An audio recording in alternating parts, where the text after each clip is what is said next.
Go back to the military leaders that I taught who told me that they gained nothing from my session, but they hope I learned something.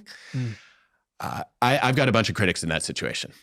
And, they're demoralizing me. I want to give up. I'm like, wonder if I could actually build the ability to hibernate. And then in a few months, I'll feel better. But I had committed to teach a second session for these military leaders. And it was about a week later. I didn't have time to reboot all my content. And so I went to my critics and tried to turn them into coaches. And I asked them for advice on what to do differently in the next session. And one of them said, a big mistake I made was I led with my credentials. And I tried to convince them that I was an expert. Well, I was 25 years old.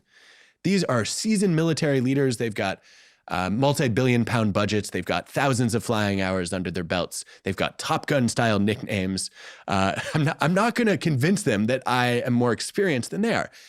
And this one person said, you should try calling out the elephant in the room.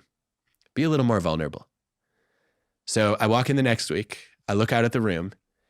And I say, all right, I know what you're all thinking right now. What could I possibly learn from a professor who's 12 years old? Silence. And then one guy, call sign Sandoon, jumps in and he says, that's ridiculous. You got to be at least 13. They all burst out laughing. It broke the ice. I more or less taught the same material, but the feedback was much more positive afterward. They told me that although I was junior in experience, I dealt with the evidence in an interesting way, and they liked learning from somebody who was almost as young as the millennials they were trying to lead. And I learned from that experience that the very people it felt like they were trying to take me down, if I asked for their advice instead of their feedback, they actually gave me a tip that built me up.